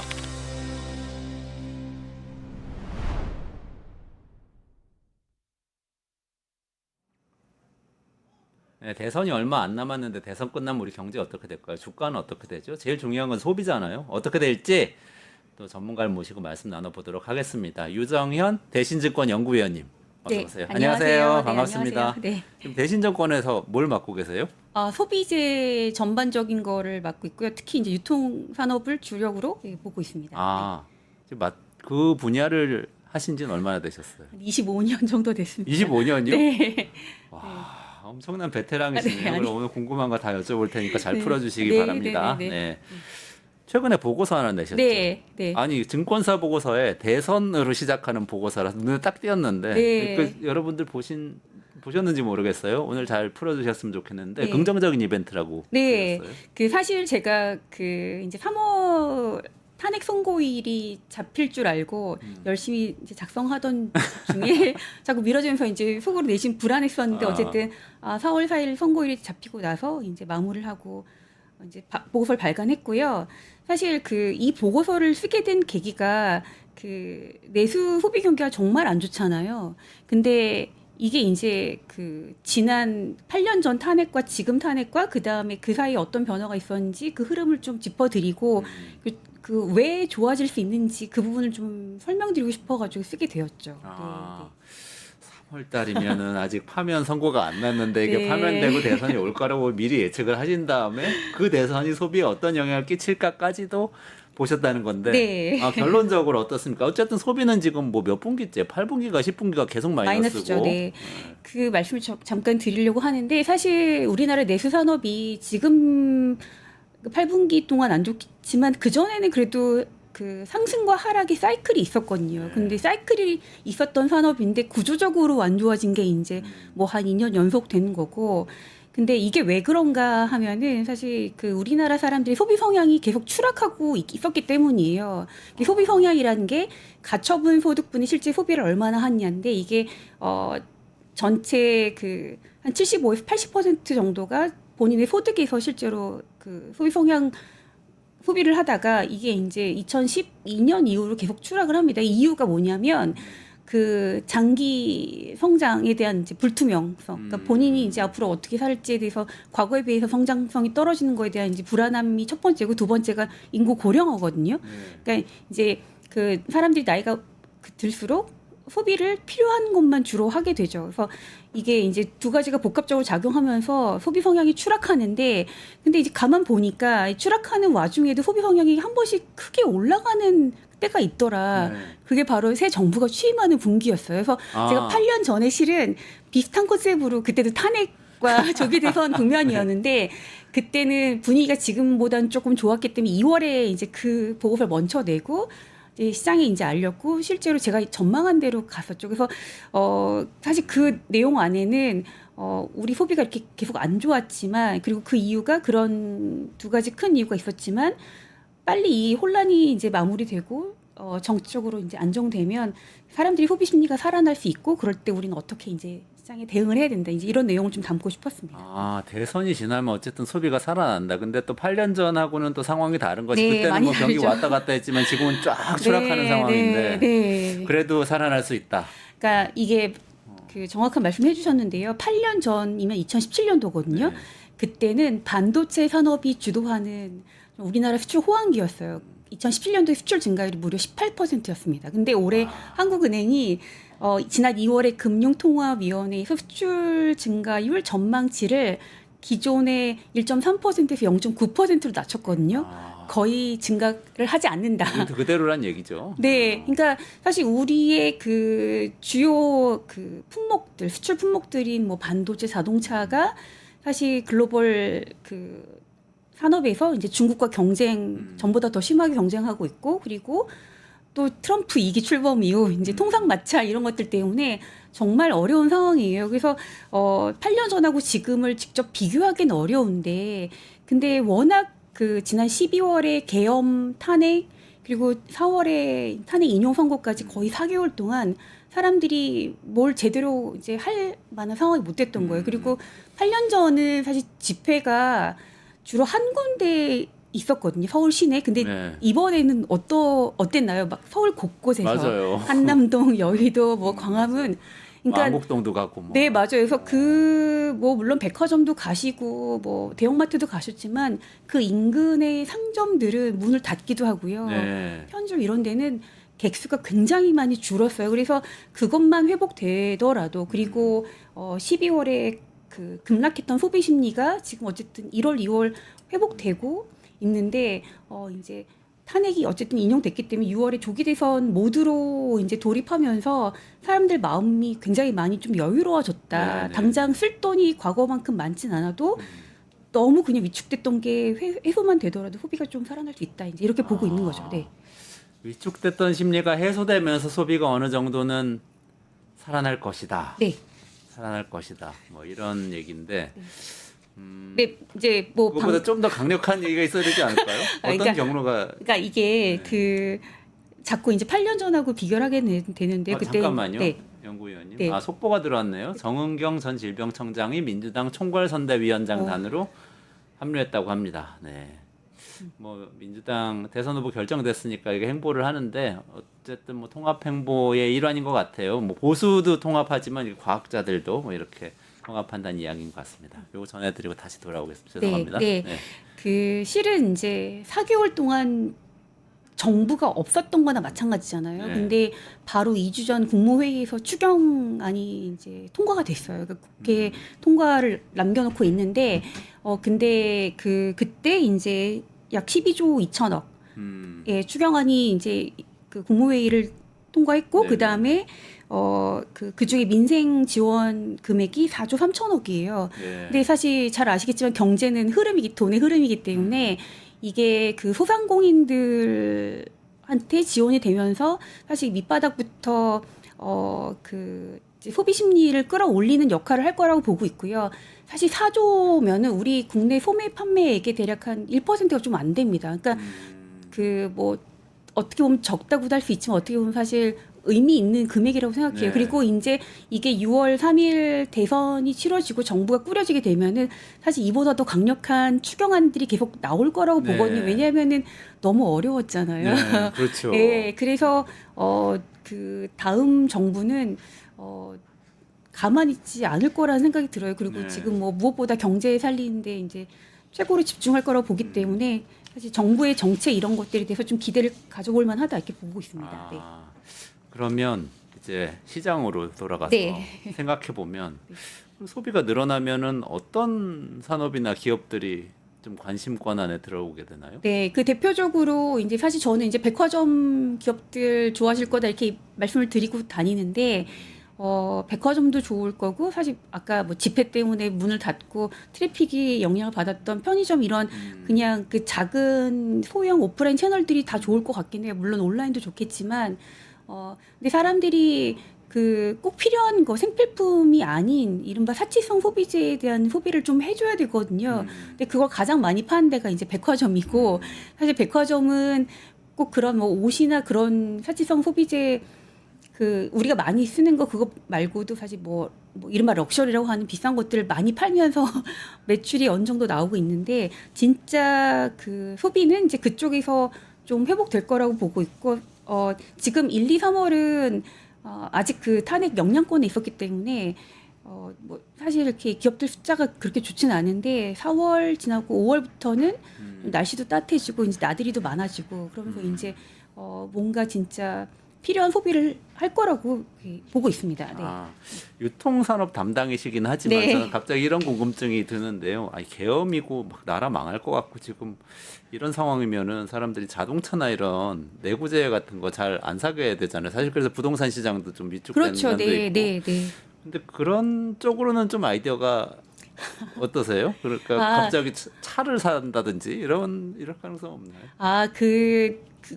요새 사실 자동차는 이제 전기차 그 보조금이 아마 중요한 이슈가 될 것 같아요. 사실 제가 그 자동차까지는 깊게 생각해 보진 네네. 않았는데 그 말씀하신 부분, 그러니까 사실 소비가 살아난다는 거는 뭐 옷만 많이 사는 건 아니거든요. 가전, 가구 다 같이 많이 사는 거기 때문에 말씀하신 그런 자동차든 좀 그 소비 단위가 큰 품목도 이제 늘어날 수 있다고 보는 거죠. 근데 그 8년 전하고 사실 상황은 조금 다른 면도 좀 우리가 좀 그 인지를 해야 될 필요는 있을 것 같습니다. 그렇군요.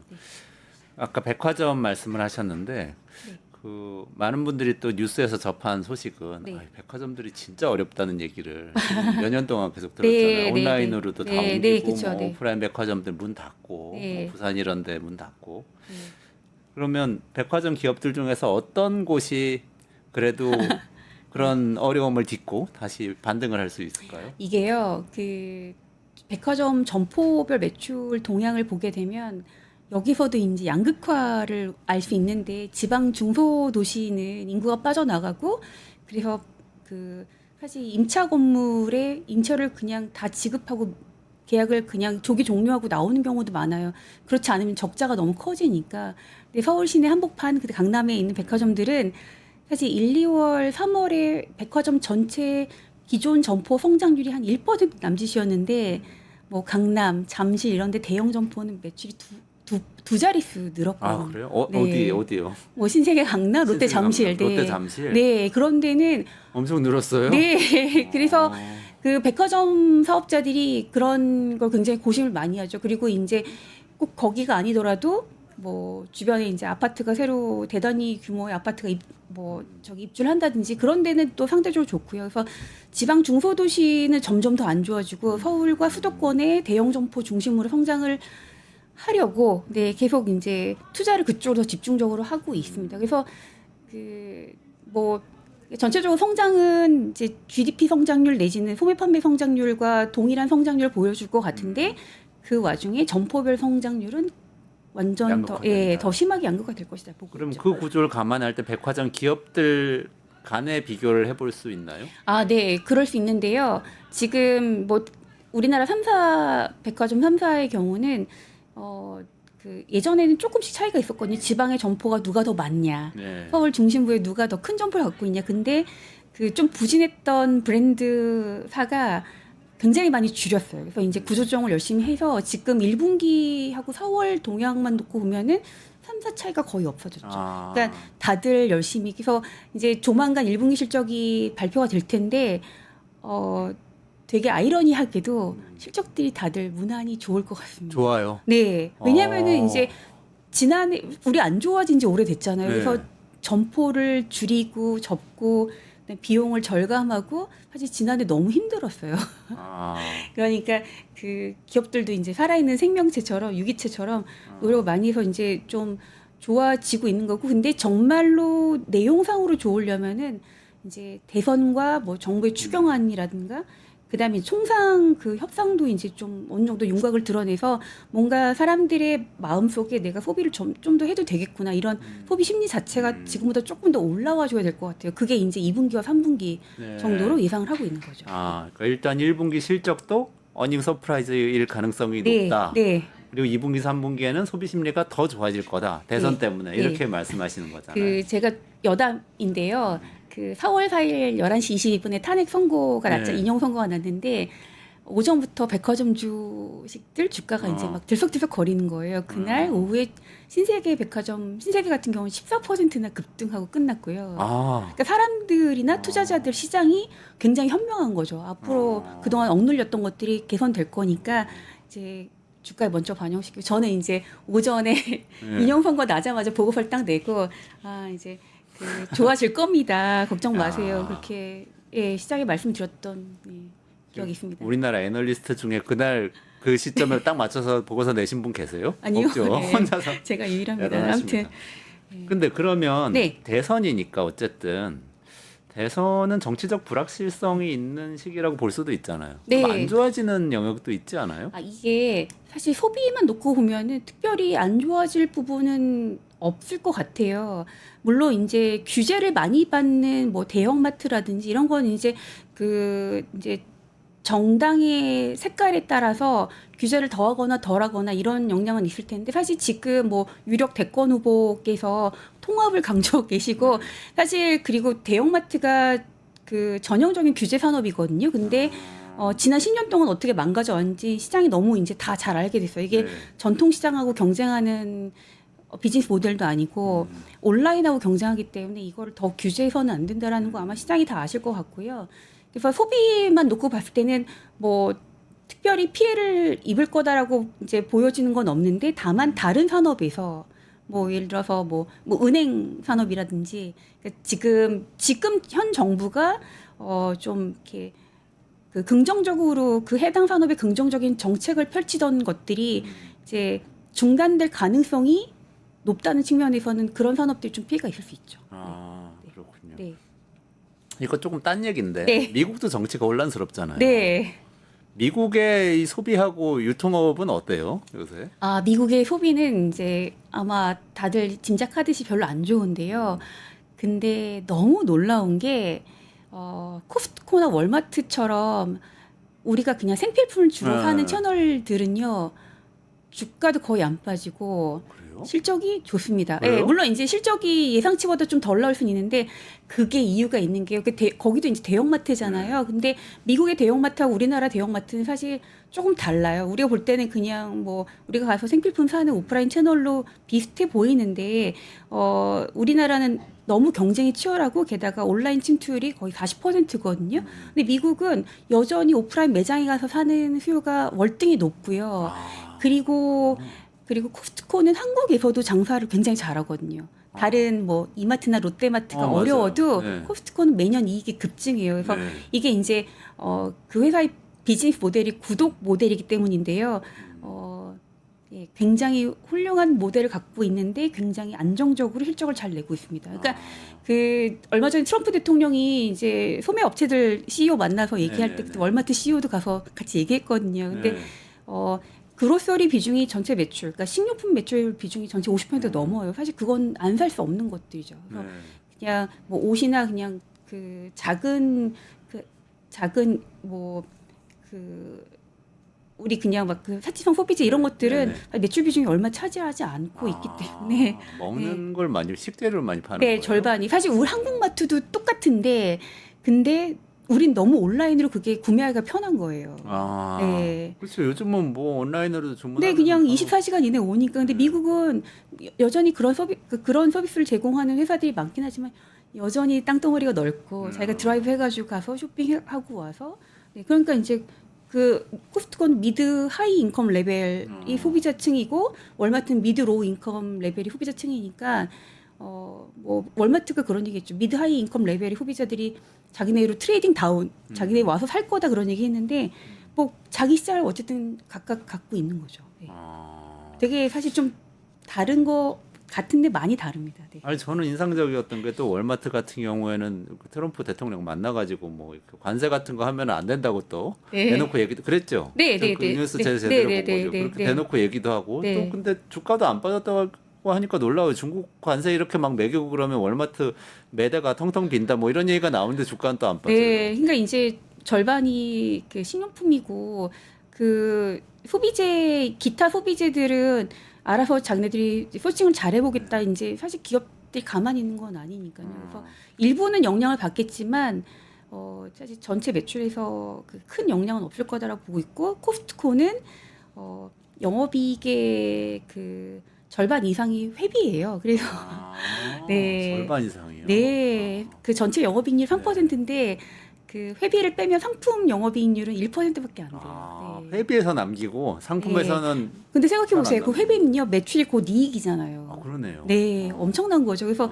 그 자기가 회비를 내면은 그 채널에 갇혀가지고 거기서만 소비를 하려고 하거든요. 그렇죠, 그렇죠. 그게 이제 쿠팡이 사실 그걸 노리고 회비를 인상했는데 아무도 쿠팡 탈퇴를 하지 않고. 네. 네. 그래서 한국은 이제 근데 소비 규모에 비하면 마트가 너무 많고 사실 편의점도 많고 그런데 미국은 좀 그런 면에서 좀 다릅니다. 네. 다르군요. 네. 너무 재밌네요. 시간이 다 돼가지고 네. 마지막으로 여쭤볼게요. 네.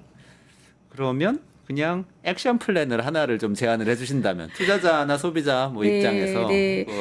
대선 국면에서 어떻게 지나가면 좋을지. 네, 사실 뭐 구체적인 종목명을 말씀드리긴 좀 그런데 이게 경기가 이렇게 안 좋은데 내수 소비주를 사도 되느냐 이 질문을 저도 많은 투자자분들께 2월부터 받았거든요. 종목 말씀하셔도 돼요. 아 그래요? 네, 그 백화점 3사 좋게 봅니다. 네. 신세계, 현대, 롯데 다 좋게 보는데요. 근데 사실 주가는 펀더멘탈 즉 실적과 그다음에 지금 주가의 괴리에 따라서 움직이잖아요. 기업 가치가 얼마나 되고 펀더멘탈은 근데 지금 보면 내수기업들이 다 그냥 과매도된 상태예요. 그러니까 진짜 실적은 이 정도 됐는데 너무 우려가 컸기 때문에 올랐다고 해도 여전히 싼 국면에 있고 그래서 과거 2017년도나 2012년도에 그 대선과 취임 그 국면에서 보통 취임하고 그 다음 분기까지는 소비가 정말 살아났거든요. 그래서 우리 이번으로 치면 뭐 이제 6월에 취임하고 7, 8월까지는 사실 지금 말씀드린 이런 흐름이 이어질 수 있다고 보고 있고 그 다음에 이제 3분기 중반 넘어가면부터는 이제 새로 취임한 정부가 어떤 정책을 펼 건지 경제 정책 중에서도 민생과 관련해서 혹은 뭐 예를 들어 지역 화폐 이런 거는 사용처가 다르니까 이게 어디로 흘러 들어가는지 지역 화폐는 소상공인한테 네, 쓰는 거니까 네. 백화점은 또 상관이 없고. 네, 상관없고 물론 이제 그게 전체적으로 좋은 영향을 미치겠지만 그게 정말 그게 이제 현실적으로 시행이 된다면 어디가 좋을지 사실 그런 거를 보고서는 이제 말씀드린 게 조금 더 정확할 것 같고요. 지금은 일단 이제 6월, 7월, 8월까지는 말씀드린데 전체적으로 소비가 좋아지는데 그동안 너무 걱정이 많아서 많이 빠졌던 거기 이제 대표 업체들 백화점 현사 주가가 좋을 거라고 보고 있습니다. 네, 알겠습니다. 네. 유정현 연구위원님은 이렇게 종목을 추천하시는 분이고 저희 방송은 추천하지 않습니다. 본인 책임하에 투자하시고요. 네, 여기까지 진행해야 될 것 같습니다. 저희 내일 오후 5시 끝장 뉴스 오후 5시 45분 이원재 끝내주는 경제로 다시 라이브 찾아뵙겠습니다. 유정현 연구위원님하고 여기서 인사드리면서 물러가도록 하겠습니다. 고맙습니다.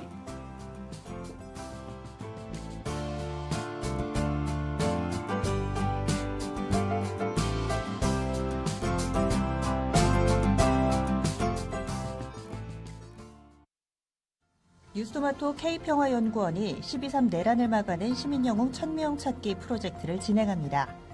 비상계엄 선포 이후 국회, 광화문, 남태령, 한남동 공관, 헌법재판소 등지에서 내란을 막고 탄핵소추를 이뤄낸 시민영웅 1000명을 찾아내 대한민국 민주주의의 역사로 기록하고 시상의 본보기로 삼음으로써 민주주의를 더 널리 확산하기 위한 프로젝트입니다.